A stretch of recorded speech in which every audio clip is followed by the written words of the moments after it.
이거를 설명드리고, 아까 말씀드린 것처럼 이렇게 소식이 뜸할 때 이런 시간들 최대한 활용해야겠죠. 그래서 무역금융 관련된 거를 좀 설명드릴까 합니다. 지금부터 설명을 드릴 건데, 지금 조금 전에 오신 분들 위해서 간단히만 다시 약간 서론을 좀 붙일게요.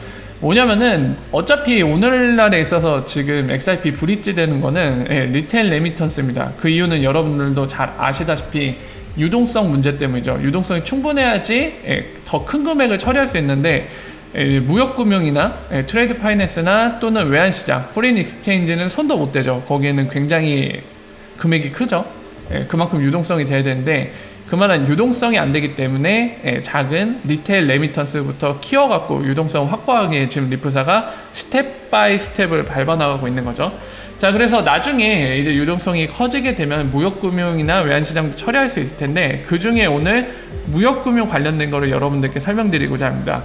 그래서 이 무역금융이 오늘날에 어떻게 돌아가는지, 신용장이라는 걸 쓰는데 왜 신용장이라는 거를 쓰는지 약간 보시면서 좀 이해가 안 되실 수도 있어요. 비효율적이거든요, 확실히.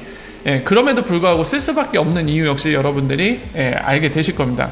그래서 이런 문제, 어쩔 수 없이 쓰는 이런 상황에 이런 거에 있어서 블록체인이나 그리고 스마트 컨트랙트 얘기가 많이 나오는데, 이런 것들이 어떻게 이거를 해결하는데 도움을 줄 수 있을지에 대해 설명을 자연스럽게 이어서 말씀을 드릴 거고요.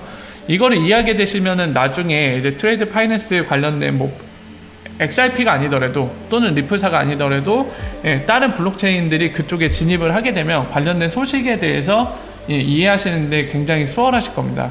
왜냐면 이 트레이드 파이낸스 세계가 어떻게 돌아가는지 핵심을 이해하게 되실 거고요. 그에 따라서 이제 솔루션, 대안으로 제시되는 스마트 컨트랙트와 블록체인이 어떤 식으로 이 문제들을 해결할지를 이해했기 때문에 관련된 소식을 보실 때 참 수월해지실 겁니다. 그래서 오늘 짜투리 시간을 이용해서 이것들을 핵심만 짚어서 말씀을 드릴게요. 안녕히 가세요. 홍보하러 오셨나 보네. 가십시오. 완전 어그로인데 그런 사람 홍보할 필요 없죠. 자, 말씀을 드리겠습니다. 일단은 오늘날의 그 트레이드 파이낸스에 대해 좀 설명을 드릴게요. 자, 대충 그림을 좀 그려야 될 것 같아요. 이거는 수출 업체, 이거는 수입 업체. 단순히 볼 때 가장 바람직하고 가장 심플하고도 간결한 거는 아마도 요걸 겁니다. 그냥 다이렉트로 둘이 거래를 하는 거죠. 마치 사람 대 사람이 대면해서 거래하듯이 그렇게 하면 되는데, 그거는 현실적으로 좀 어려움을 동반할 수도 있습니다. 만약에 개개인이면 그렇게 할 수도 있죠. 금액도 작고 그러면. 근데 그게 아니라 어마어마한 금액, 뭐 1000억 단위 더 나가서 막 조 단위가 될 수도 있는 거죠. 그러니까 뭐 1000억, 2000억 큰 금액, 100억도 사실 큰 금액인데 100억이라고 합시다. 100억의 큰 금액, 그리고 더군다나 상대방은 나랑 눈앞에서 대면할 수도 없어요. 저 먼 나라에 있어. 근데 나는 이 사람한테 물건을 보내주고 그 대금을 받아야 돼요. 근데 여러분들이라면 어떻습니까? 개인 간의 거래를 할 때도, 그러니까 중고 물품 거래를 생각을 해볼까요?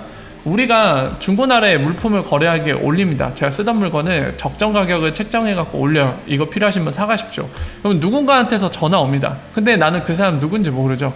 신분도 모릅니다. 신분 보증도 안 되고, 그 사람이 내가 물건을 먼저 보내줬을 때 이 사람이 나한테 대금을 반드시 줄 거라는 보장도 없어요.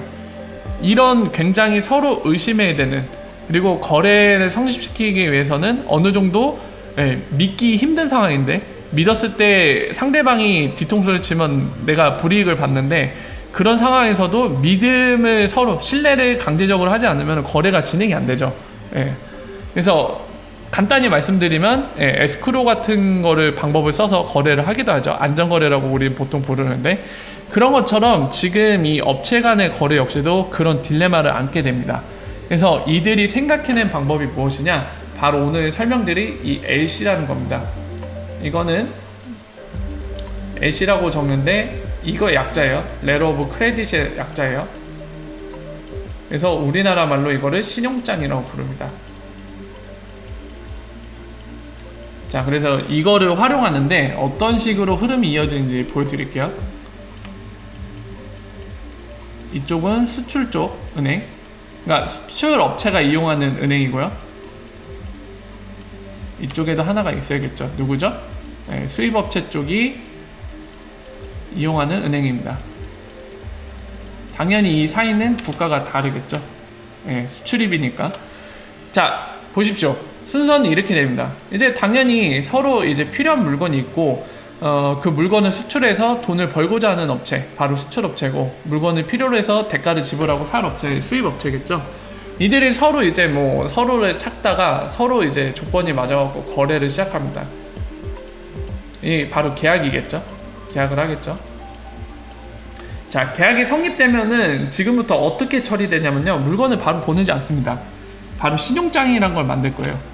어떻게 되냐면은 수입업체가 2번 수입업체가 LC를 개설합니다.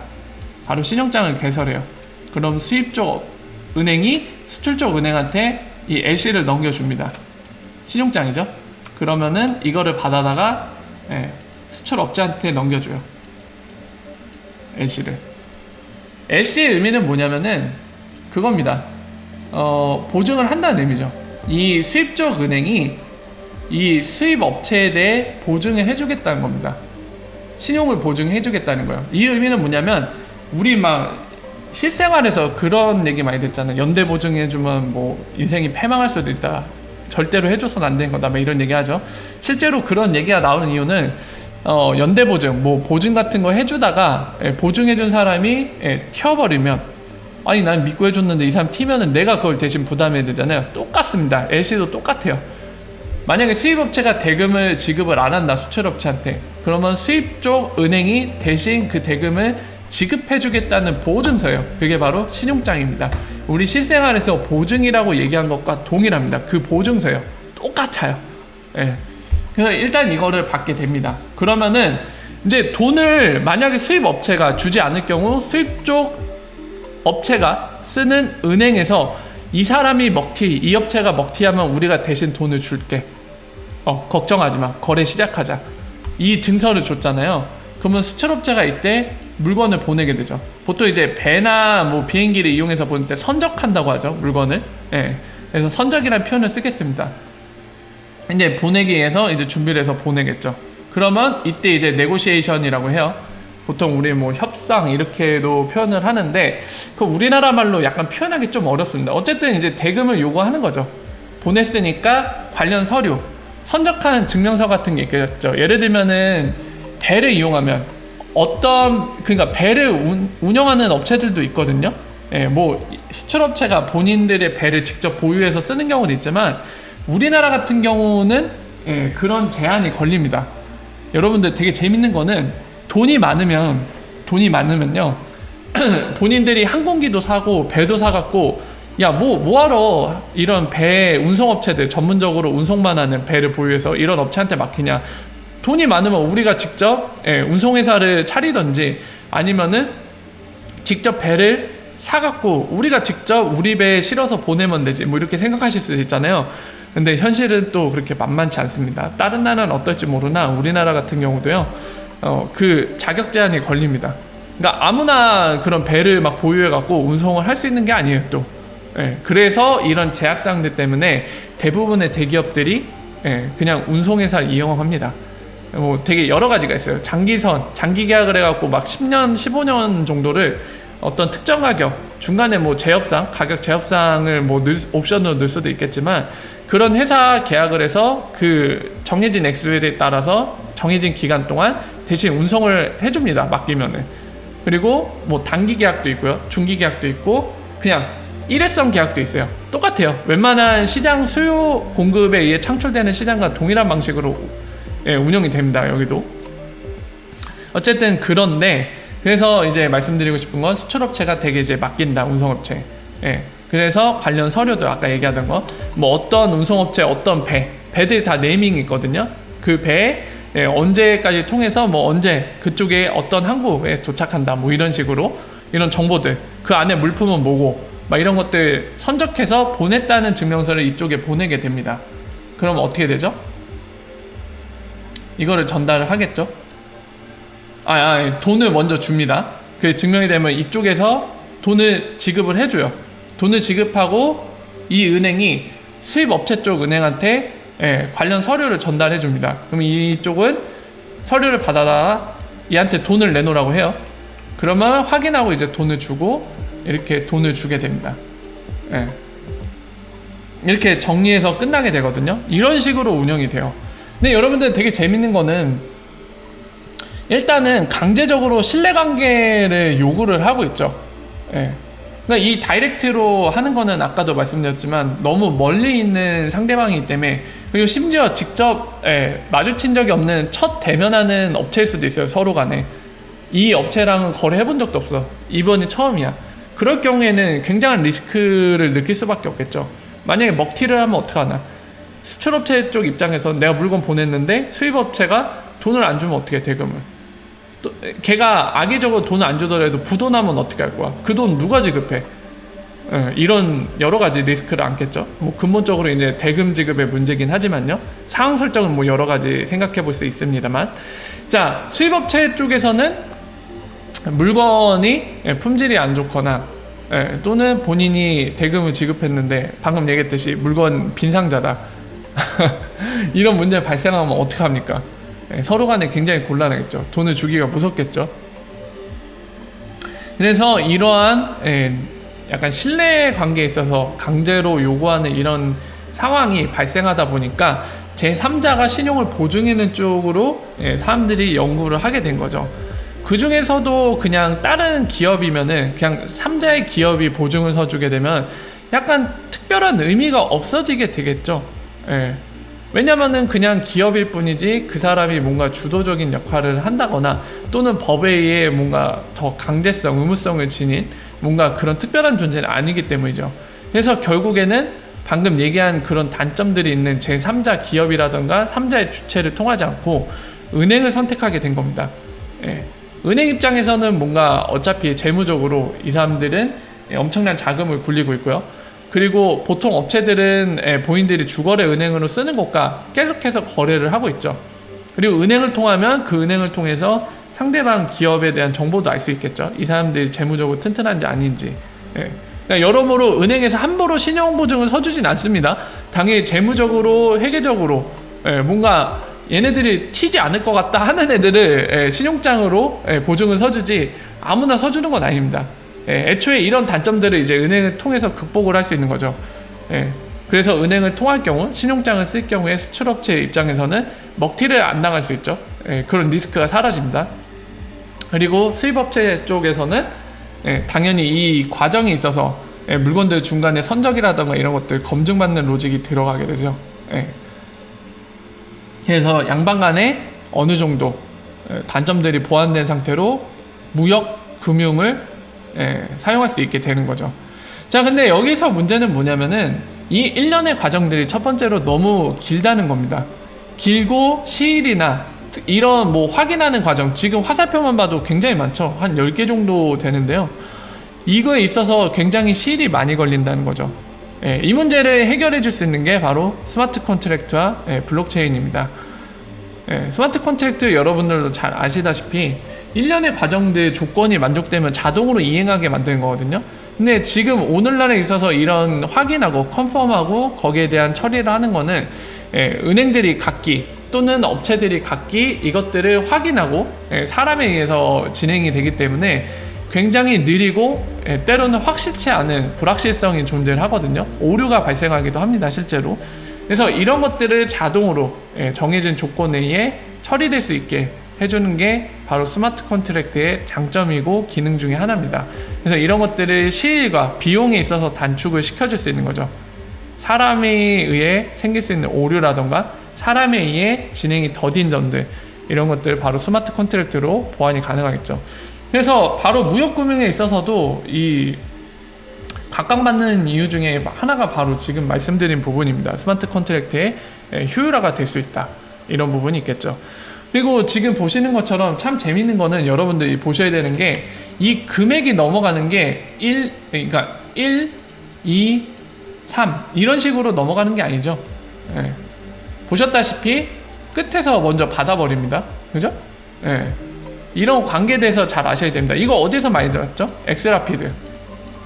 돈이 엑스라피드 처리될 때 조그맣게 그릴게요. 그냥 이렇게 4개 중간에 거치는 주체, 중간에 거래소라고 하고요. 이게 받는 쪽, 보내는 쪽이라고 하면 실제 돈이 어디부터 이동한다? 여기 1번이에요. 우리의 상식으로 볼 때는 1, 2, 3일 것 같은데 아닙니다. 여기가 1입니다. 거꾸로 갑니다. 1, 2, 3 이렇게 가요. 왜 그러냐면 이 에스크로 개념 아까 말씀드렸는데요. 지금 역시도 사실 에스크로 개념이죠. 신용장이 약간 에스크로와 완전 똑같은 건 아닌데 중간에 보증을 서주는 쪽이 있고 돈을 중간에 묶어두는 거죠. 그 보증을 통해서.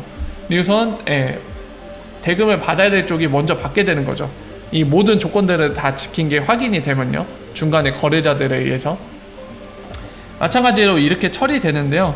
지금 이런 것들이 처리됨에 있어서 그러니까 오늘날 이제 리프사 솔루션이 제공하는 이런 방식 그런 장점들을 쓰지 않고 오늘날의 이 신용장을 쓰는 로직들 프로세스를 보면 결국에는 강요되는 신뢰성 문제가 발생합니다. 근데 이거를 해결할 수 있는 부분이 있거든요. 바로 뭐의 해결이 가능하다? 바로 블록체인입니다. 당연히 블록체인 기술을 쓰는 리플렛, 바로 엑스커런트, 엑스라피드, 엑스비아 이런 것들, 특히 엑스비아가 지금 이 기업들이 쓸 수 있는 솔루션이기 때문에 이런 데 활용이 될 수 있죠. 어떤 부분에 있어서 활용이 될 수 있다? 바로 트러스트 리스입니다. 그러니까 신뢰 없이도 이 모든 것들이 진행될 수가 있어요. 기존은 블록체인이라는 방식을 안 쓰기 때문에 강요되는 신뢰관계에 의해서 서로 리스크를 안으면서 쓰는 거거든요. 은행이 그나마 이 리스크에 있어서 나쁜 케이스, 그러니까 먹튀를 하거나 이런 게 발생할 확률이 적기 때문에. 왜냐하면 은행은 각 나라 법에 의해 중앙은행에 통제되고 있고 재무적으로 굉장히 돈을 갖고 있기 때문에 훌륭하죠. 물론 이제 메이저 은행이 아닌 경우는 파산한 경우도 있습니다만 기업보다는 그래도 훨씬 덜하죠. 여러 위치로 이제 법상에서나 또는 이런 재무적인 환경에 있어서도 기업보다는 은행이 훨씬 안전하다. 이런 장점 때문에 어쩔 수 없이 이렇게 쓰는데 이 방법 역시도 신뢰도를 강요받습니다. 근데 블록체인을 쓰면은 신뢰관계 없이도 아까 말씀드린 것처럼 스마트 컨트랙트에 효율적으로 오류 없이 바로바로 조건만 맞으면 진행이 될 수 있죠. 그러니까 여러모로 이런 것들을 해결해 줄 수 있는 게 바로 블록체인 기술과 스마트 컨트랙트입니다. 일반적으로 이제 블록체인과 스마트 컨트랙트 이용하면 하이퍼 레저든 또는 R3 코르다건의 이런 문제들을 장점으로 보완해 줄 수 있는 거는 맞아요. 근데 여기서 더 나가서 이제 리프사의 솔루션은 그건 거죠. 바로 XRP라는 암호화폐를 통해서 브릿지하는 방식으로 이 리얼타임 세르먼트가 가능하다는 점입니다. 돈이 실시간으로 움직일 수가 있죠. 그러니까 여기 이 돈이 움직일 때 결국에 신용장에 의한 거지만 돈이 여기 주고받을 때 크로스보더 페이먼트거든요. 이 부분을 리얼타임으로 해줄 수 있는 거죠. 플러스 알파로 리프사의 솔루션은. 그 부분에 있어서 굉장히 효율적으로 더 진행이 될 수 있는 거죠. 돈이 만약에 요구했을 때 리얼타임으로 넘어갈 수 있다는 거는 원래 자금이 넘어오는데 시간이 오래 걸리면 그만큼 돈을 받아야 되는 입장인데 그 돈이 공백이 빈다는 거죠. 분명히 내 돈이에요. 넘어와야 되는데 못 넘어온다는 거죠. 이 은행, 이 대금을 줬어요. 수출업체한테. 그럼 얘네한테 받아야 될 돈이 있는데 이 돈이 넘었는데 7일이 걸린다고 하면 분명히 내 돈이에요. 내 돈인데 7일 동안 빈단 말이에요. 그 돈이 내 손에 안 있고, 그죠? 이런 문제들에 있어서 극복을 해주는 거죠. 이거는 제가 몇 번 말씀드린 바로 머챈트 상인들한테도 굉장히 큰 도움이 된다고 했죠. 실제로 SBI 그 그룹이 머니탭을 이용해서 일본 내 그런 도메스틱 페이먼트에 바로 QR코드 형태로 머니탭을 도입하려고 하고 있죠. 상인들한테. 신용카드 회사들은 돈을 지급하는데 SBI 자료에 따르면 굉장히 오래 걸린다고 돼 있는데 SBI 같은 경우 머니탭을 상인들이 써주면은 다음날에 주겠다는 거죠. 그것도 카드사보다 훨씬 낮은 수수료로. 그런 식으로 비슷한 맥락으로 그걸 활용하고 있습니다. 자, 그래서 지금까지 설명드린 게 이제 무역금융 관련된 일반적인 얘기거든요. 그래서 나중에 리프사가 이제 무역금융 쪽에 진출할 때 또는 아예 플랫폼 자체를 타겟팅하는 게 하이퍼 레저라든가 R3 코르다 또는 이더리움도 이제 프라이빗 방식은 이더리움을 개선한 거. 그러니까 예를 들면 JP 모르건의 쿼럼이 있겠죠. 이더리움 기반입니다. 본인들이 커스터마이즈한 거. 그러니까 이런 것들이 이제 플랫폼 블록체인으로서 트레이드 파이낸스에 쓰기 위해서 지금 활용되기도 하거든요. 그러니까 이런 식의 장점을 활용하고자 하는 겁니다. 그래서 그런 관련된 소식이 있을 때 이 내용을 참고하시면 좀 더 이해하시는데 수월하실 겁니다. 자, 그래서 오늘은 이 소식이 적은 날을 최대한 활용해서 짬처리 이용해서 알아두시면 좋은 부분에 대해서 좀 이 무역금융 쪽 설명을 드렸는데요. 핵심만 간결하게 했나 보네요. 다행이네. 30분 이내에 끝냈습니다. 자, 그래서 잠깐 쉬었다가 Q&A 시간 가지면서 여러분들 궁금한 내용이라던가 또 나누고 싶은 얘기들 함께 나누면 좋을 것 같네요. 잠깐만 30초 정도 휴식 시간 갖도록 하겠습니다.